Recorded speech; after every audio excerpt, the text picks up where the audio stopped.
to the Ohio RAM Show.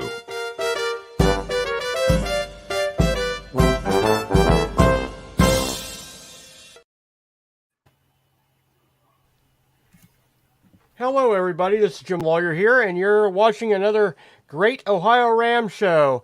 We've got Lee and Jane here tonight. Hey, Lee. Hey, Jane. Hi, Jim. Hi, Jane. You were going to introduce Jane Janicek, who is going to be a guest host tonight, one of our faithful viewers. We got her here with us. Thank you for letting me join you. Oh, yeah. We thank you. Glad to have you. She did a little reporting for us a while back, and maybe we can get her to do more of that in the future, Jim.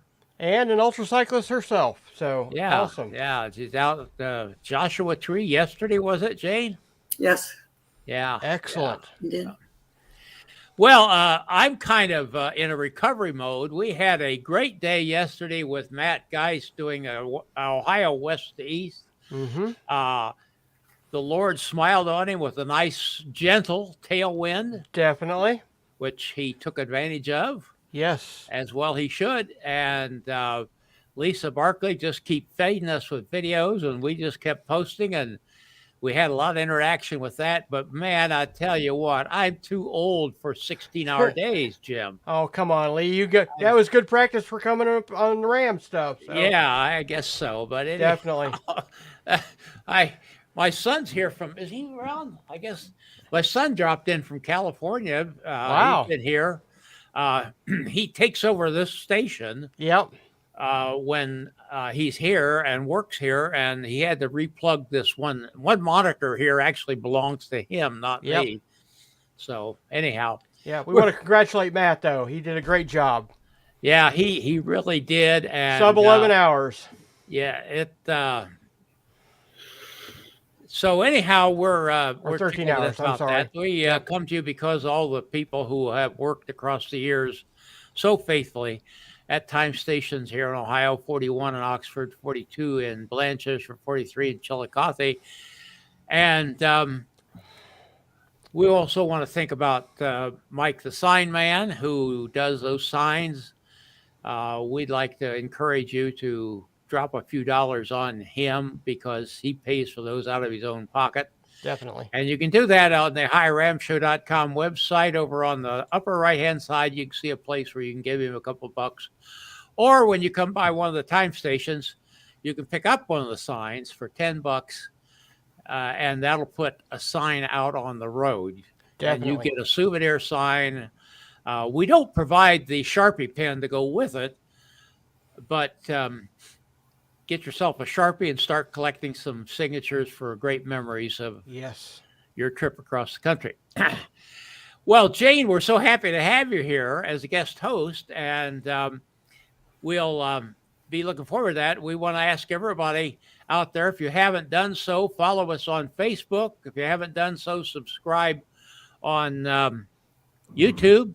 Mm-hmm. And if you're on YouTube, be sure to ring that bell. Jim, how do we get people to talk to us here? Basically, they can go to either of those platforms and post a comment or a question in there, and we will pull it up and see if we can get it answered. Or just if you don't have a question, put where you're watching from, and we'll give you a shout out. Yeah, tell us where you're at. So next week, we're going to have Shauna Hogan on. She's going to talk about her new 6, 12, 24-hour World Gravel Time Trial Championships down there in Alabama. I don't know how she wound up in Alabama, but there she is. Well, I don't temporarily, I guess. We'll find out more about all that next week, same time, same station, and you'll want to hear what Shauna's about. Catch up with her. She hadn't been on the show in a long, long time. There you go. With that, let's bring on the Red Pearl, Sandy Earl. Hi, Sandy. How are you? Hi, Lee. How are you doing tonight? Doing well. And then the crew chief, Philip Plath. Philip, how are you? I am well, Lee. Thank you very much. Happy to be here. Well, Jane's going to lead the discussion tonight, and Jim and I are just going to sit back and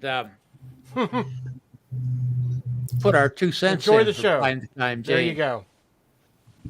Well, I would like to know what your sports background is, even growing up, and how you got into cycling in general, and then transitioning over to recumbents. Okay, so I'm an Indiana girl, which means I grew up playing basketball, right? So that was my main sport growing up. So a lot of stop and go running, and then I got out of sports for quite a while. I had small children and decided to maybe try a triathlon. So I got a road bike and got clipped pedals and promptly fell on my butt. And I ran a little bit and I swam horribly, but a little bit. And I found out that I did decent at triathlon because I could pass everybody on the bike and kind of hold them off on the run. And so at some point I got the idea that maybe biking was better for me, and I was not wrong. As a matter of fact, I did my first ultra distance race was inspired by not getting accepted for Ironman Canada in 1999. So I did what you do when you're depressed. You go retail therapy, go to a bike shop. And my friend Darren was packing up a tandem for this dude named George Thomas, who was going to do Furnace Creek. And I'm like, Furnace Creek, what's that? Well, it's a 500-mile race through Death Valley. Do they let everybody in? Yeah, because there aren't that many people that stupid. And so things kind of took off from there. So I raced uprights for a number of years, and I had the 300-mile problem. At 300 miles, all of the skin falls off my butt. Yep. And it didn't matter. It's like this saddle, that saddle, these these shorts, those shorts, chamois cream, no chamois cream, double shorts. Wow. So, it was okay. You could deal with it, but a friend convinced me to try a recumbent bike, and I was hooked. It's just fun. Actually, people ask, it's just like riding a bike, except you get to see. Imagine you're sitting here looking out. You get to see all the wildlife. You get to see all the shooting stars at night. It's just a lot of fun. So, a lot of people figure that I had to have been grievously injured to make the switch. Not so. It's just, and I still love my upright bikes. I ride them a lot. Mm-hmm. But for long distance racing, recumbents are just way better for me. Do you still ride standard bikes anymore? Oh yeah, absolutely. And mainly just because of my time commitment. Really, I'm just riding them for around town and bike commuting. But I do have a couple of road racing bikes stashed away. So. Is there a cross-training effect between the two, or do you feel like now that you've transitioned to the recumbent, you're well known for that? Do you pretty much stick with it? So there's some cross-training effect once you're well developed in a recumbent rhythm. Riding an upright bike part of the time it's just cardio exercise of a different form. It doesn't add to your form. It doesn't really subtract from your form. It's just another way to experience cycling. Now, if you train indoors, or I don't know if you do or not, do you train on the recumbent or do you do the upright bike? When I train indoors, I definitely train on a recumbent. I want to make it as close as I can to what I'll be racing in RAAM. Outstanding. We actually met you last year at Texas Hell Week. Oh And this year we missed you, of course. yeah, yeah. But then um, you had a training week in Borrego Springs. Mhm. So how did that go? It went really well. Well, I really wish that I could have been at Texas Hell Week this year. Just the logistics didn't work out with my work. Too many other people wanted that week off. But we ended up, and I was able to take my partner Bill, and we went down and we rode and got to really experience the glass elevator, got to get some heat training in, get a good variety of flat and hilly terrain, and just it's really nice just to have a week where you immerse yourself, you know. And so that was great. Mm. Can you tell us a little bit about your crew? It's pretty well known that a crew can have a great influence on the success of your ride. Are they people who've crewed for you before? What's their range of experience? So everybody on the crew has crewed RAW or RAM, some of them multiple times. Most of them have crewed for me, but not all of them. And maybe Phil, if you want to talk a little bit more about the crew? Yeah, Absolutely, please. I will, Sandy. Although I know that you were the one that put together the math.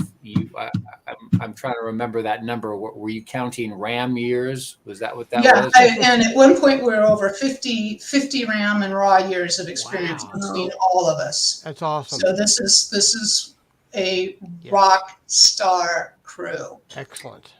So who hasn't actually crewed for you, Sandy? You mentioned. I think. Chris Eisenbart has never crewed for me. True. I think he's the only one at this point now that you crewed for me for that 24-hour event. Very good. Yeah. Now Yeah, go ahead. I'm sorry. No. You next, Jen. Go ahead, please. I read at one point, I know you had done No Country for Old Men, and you completed the 1,000-mile. Yep.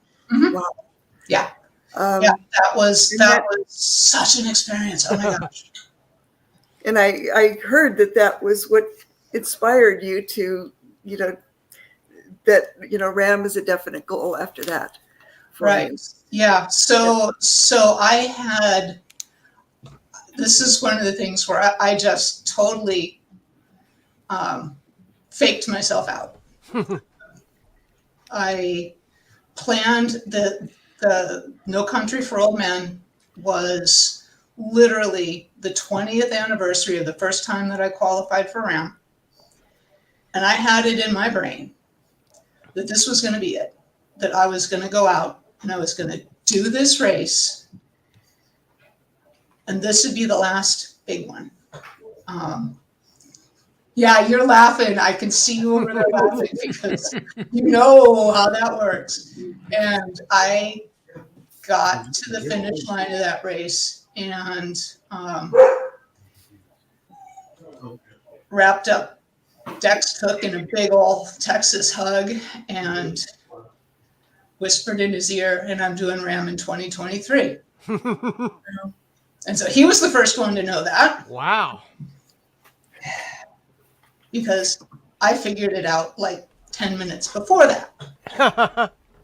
It's like, oh my, it was such a high note. You couldn't be done. I imagine so. Well, what advice would you have given yourself before the race? Anything in particular you would have done differently? No. I think I would give myself the advice that my coach is giving me as I look forward into this RAAM. Stay happy, stay focused. And everything else is just details. Gotcha. Now I've got a question real quick. I think you're the only recumbent rider in this year's race. do you think that gives you an advantage or a disadvantage, or how does that play out? It is what it is. I'm here to race my race, Mm-hmm. to get to the finish line. I don't know that there's any real advantage to riding recumbent or any disadvantage to riding recumbent. I know that I won't be a day off the bikes treating saddle sores. Mm-hmm. I will probably blow most of those hours riding slower up the mountain passes, but that's the nature of the recumbent. As we discussed earlier, I can't like stand up. Yeah. I just have to find an appropriate gear and get it done. Gotcha. Now, Philip, is there any difference crewing for a recumbent than a normal cycle or things like that? That is a great question, Jim. And I would say, as a crew member and as a recumbent rider, maybe I should tell the world I'm an ex-recumbent rider. There's not a recumbent in my garage currently. The biggest issue with recumbents and uprights is riding together with them. So the speed profile is a little bit different. In the flats, the upright cyclists won't really be able to keep up with the recumbents. And then in the hills, whenever you pitch up, it's tough to keep up with the upright riders. They have more things available, more gears to shift through, and more positions that they can achieve on the bike to get over that hill. What Sandy and I know from recumbent riding is you just pick gear, as she said, and you just take the heat, whatever hill that is. Now, you crest that hill and you're able to roll away from the upright riders with your preferred aerodynamic position. But from a crewing point of view, the only time I've gotten into trouble, and it was almost 20 years ago, a 2004 human-powered vehicle RAAM attempt. And if you guys haven't heard that term, the difference between what Sandy is doing with her recumbent, and we might also call it a naked recumbent, right, and the human-powered vehicle is the human-powered vehicles are somewhat more aerodynamic. They're streamlined. They're wrapped up front and back, and sometimes even the middle section. They can be completely enclosed, but not during RAAM. And it makes them just a lot faster than a bike would normally be. So the trouble that I got into in 2004 riding, or actually I was in an RV at the time, trying to not get a car coming toward me to hit me, passing Sam Whittingham in an F40 HPV. He was going a lot faster than I thought he was. So all of us here drive our cars, and all of us here drive our cars past cyclists, and we either applaud them for their, riding sense on the road, or we curse them because we would have never done that on a bike. But what we're really used to is just your normal everyday, what we'd call a road bike. Right.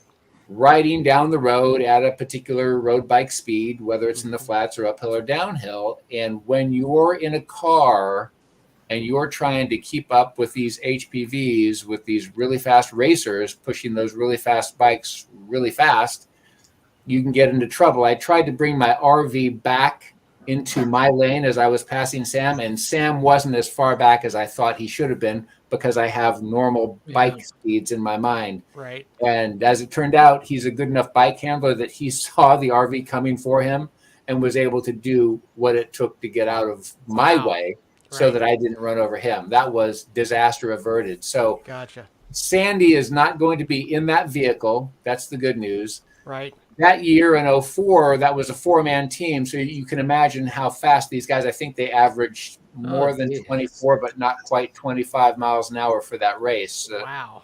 Sandy won't be doing that. She'll be easier to manage in that sense, from a crewing point of view, from a vehicular follow point of view. Right. But I would say not really. There's not much of a difference. Again, you'll probably have a lot less complaints from your cyclist about saddle sores. Right. That position is really, I think, a benefit to the distance that Sandy's going. All the ultra marathon distances that cyclists apply themselves to be on your back, to have a headrest, to not have a saddle jammed up in between you. Right. It really makes for quite a comfortable ride if this ride can be made comfortable. Gotcha. Now, speaking of comfortable ride, there's big push on getting bike fit for upright bikes. How is a bike fit done for a recumbent? Same way? You go spend a weekend with John Schlitter. Okay. That's it. Gotcha. So when I got the bikes that I'm riding are Schlitter Freestyles, and John conned me into test riding this new platform at Sebring to do the 12-hour. Right. And he spent 2 days dialing in my fit and then just said, yep, go, go, go. And I went and put in 225 miles in 12 hours. And in my claim to fame at that race, other than being the first female recumbent, was that this was the last time in my life that I had a chance to beat Adam Ashwell. There you go. So That Awesome. ain't going to happen again. So, no, it's never. Philip, And I reminded him of that at the time. There you go. A special goal for me. Philip, how many bikes will she have, and will they be configured differently? Not knowing much about recumbents, will there be one for the mountains, one for the plains, or how does that work? 3 bikes, okay. She'll have 3 bikes, Lee, and absolutely, you're right. There's a setup that she'll have that she'll ride most of the time. There'll be a bike that she will prefer to climb on, mostly because of the gearing, and she'll of course have the requisite spare bike, if you can call it that. Your spare bike would actually be your 3rd bike in RAAM. That's probably how most RAAM soloists go. So yeah, that's I think that's a pretty standard number, and again, depending on what happens to the bikes along the way, she may do some climbing in her flatland bike, or she may do some flat riding in her climbing bike. We, as we all know, we just don't know. There you go. Yeah. Okay. Jane. Anything special? I'd like to know about your nutrition and if you've worked with a nutritionist in any way.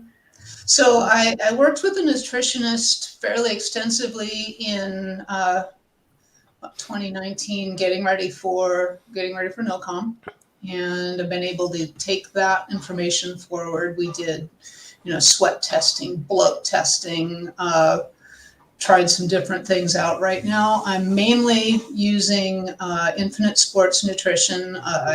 They helped me build a couple of blends for usual situations, and then another one for high heat specifically. And I'll supplement that with a lot of cookies. There you go. Before we get any farther, Sandy, we want you to talk a little bit about, what is it, Fuel for School? Is that what the name of it is? Or? Fuel for School, yeah. Yeah, talk about that. Okay, so I am raising funds this year for a charity called Fuel for School. And there are a lot of good reasons for me to raise funds for them. One of the big ones is that my baby sister is on the board. Good enough reason.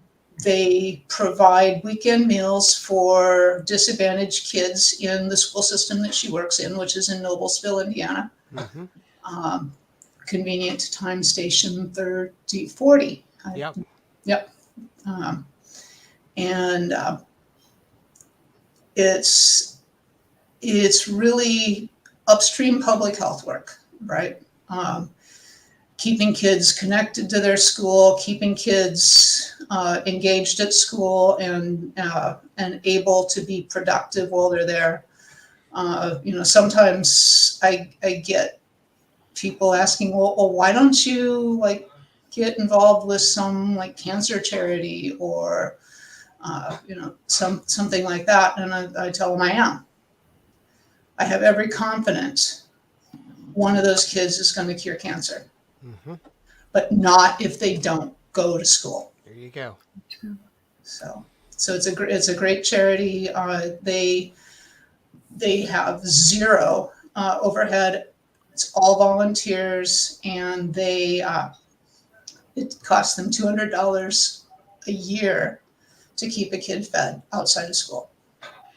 Okay, if you want to learn more about that, you can go to the OhioRAAMshow.com website at the right below the video with Sandy. Mm-hmm. You will see a link where you can learn more about that charity, but also there is a link, and we want to point that one out that you'd like to donate. There is a special link that will get her recognized as being a part of that program. So check that out at the OhioRAAMshow.com, right below Sandy's picture. There you go. Lovely photograph. I love that photograph, Sandy. Yep. And you'll find a link for that, plus a way to follow Sandy. I think your website's on there as well. And hey, we're looking forward. We're hoping we'll be able to follow you as OhioRAAM Show during the Race Across America this year. Yep. My question, though, is okay. Let's be upfront. You've been there. You've been there at the start line a couple times before. What are you doing different? What have you learned? What are you going to do different this time?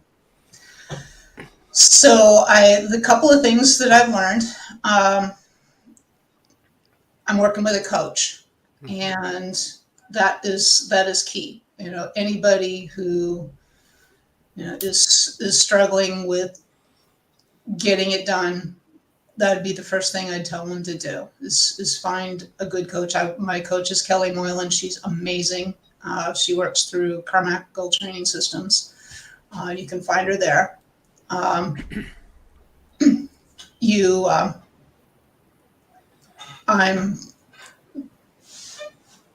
got a better crew. Like I said, this is Team Rockstar, and one of the things that I've learned from crewing for other people is it doesn't matter how good you are. It doesn't matter how motivated you are. When there's going to be a moment when I'm just ready to stop. And that's happened in both of my other RAAMs. And both times my crew just said, okay, you know best. Yeah. These folks are not going to do that. There you go. Exactly. They are absolutely, positively not going to do that. They're going to kick my tuchus and get me going. Get you on that bike. Yep, definitely. Yep. Vic's got a question. We want to thank everybody for shouting out. We've got Dusty, Mark, Brandon, and Vic. Did you already mention your early RAAM start? I know you didn't. So what was he talking about there? Okay, so what he's talking about is I'm old. So women who are 60 or older, or men who are 70 or older, have an option to start early at 5 in the morning on Tuesday, rather than being part of the start line festivities. Gotcha. And that's how you accrue the extra time allowance that older riders are given. Interesting. I did not know that. Yeah, Interesting. And you don't have to take that time, but yes, I'm going to take it. I'm going to be out on the road bright and early at 5 o'clock on Tuesday morning. I feel like there are trade-offs there. It could be hotter in the desert on day one, but just to have that time in the bank, I think is definitely a positive. Excellent. Now you mentioned the heat. Have you been training for the heat, or are you already accustomed to that, or how is that working this year? So I live in Eureka, California. Okay. Gotcha. No need. So native out in my environment, heat training is hard to come by. I was able to get some heat during my week in Borrego. Mm-hmm. Most of my heat training comes in a sauna. We have one here at home, Gotcha. which allows me to finish a ride and be have my basal temperature up, and then go and finish up in the sauna just to give me that extra Gotcha. kick in the pants. And Cool. that's a well documented way to heat acclimate that works, and we're trusting it. Excellent. Now, Philip, we talked a little bit about crew. How is your vehicle situation going to be handled? Are you doing multiple vehicles? Yeah, we're going to come, Jim, with 3. Mm-hmm. The Transit that Bill and Sandy own, and by the way, they've really tricked that thing out for the sort of riding that they do. And they've had it for how long have you had that car, Sandy? We got that in, gosh, I want to say, we got it in 2019. Okay. So we got it about 4 years. And that will be the main follow vehicle. Okay. And if just like every RAM, you start off hopeful. Mm-hmm. We would love it if that car was the car that was always behind Sandy. Mm-hmm. And if not, we will have 2 other vehicles that will be available to get in. Actually, all 3 of our vehicles are going to be set up to follow. Excellent. And that's going to be the sort of redundancy that we're going to need. Gotcha. Outstanding. Jane, Lee, do you have any other questions? No, I don't think Jane does. What is on your race calendar after RAAM? Have you got any plans? So I'll be crewing Bill and another teammate they'll be doing the 508. So I'll be a support crew member for that.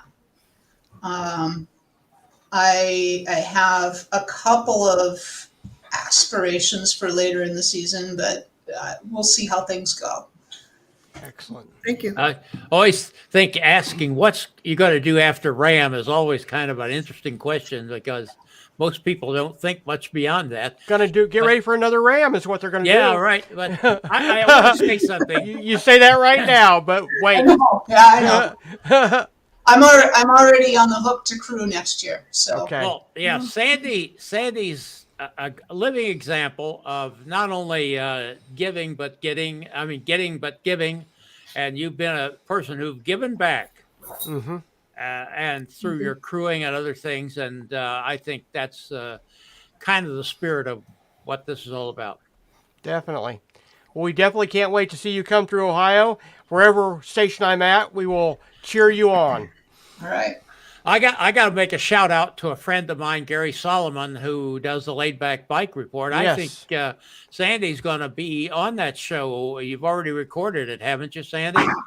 Yeah, we recorded before Gary left. There's a recumbent bike show in Europe that's called Spezi. Yep. And I believe he's there now, and it Yeah, should air after he gets back. Yeah. Yeah, We wanted to have him on here, didn't we, Lee? Yeah, I asked him to be on with you, kind of as a pop-up surprise guest, but he said he was going to be in Europe, and I told him we have a kind of a jocular relationship. I said, how could anybody give up being on the OhioRAAM show just to go to Europe? I don't understand that one little I bit. don't either. But, you got to take it as it comes. So yeah, he just lives up the road here, a piece from us, and he's been a helper to me in so many ways. So shout out to Laid Back Bike Report. If you're a recumbent person, you probably already know about it. If you don't, just look up Laid Back Bike Report. You'll find it. I think you're on about once a month or something like that. It's a much longer show, but he does a terrific job. Definitely. Jane, thanks for jumping in here with us. Great job, Jane. Yes. Well, thank you to all of you. Yeah, Sandy, we're so Philip, glad and to have you here. This me may and not him. be the last time we have you do this. Who knows? I mean, once we get you hooked in our net, you never know what we might be asking There of you go. Philip, good luck to you. Yes. Yes, thank And you very much. Sandy, we look forward to seeing you here in Ohio On your way to the finish line. on your way to the finish line. I And cannot we'll wait give to you, see you guys. It's an awesome ride. Amazing. You and your crew. Definitely. we're going to give you a little extra shove for those Appalachians. There you go. Okie doke. And so thank all of you. Thank you Yep. for watching. Yeah, definitely. We want to remind you that next week we'll have Shauna Hogan on here talking about her new event and what's going on with her facilities down there in Alabama. And with that, Jim, unless you've got anything else. Nope, I think we're good. Let's find Don't your go- friend out there. Yeah, don't go away. Yep. Guys, we'll chat a little bit after we go off the air before our nickel runs out here. And go. so Thanks everybody for watching and commenting. We appreciate you. Yeah, you did a good job tonight. Thank you. Jim, where are you at? You're there. Greg, I'm where there. are you at? Greg, that's right. No matter This where you are, is there you are. Gregory Zuber, thanking you for watching and sharing.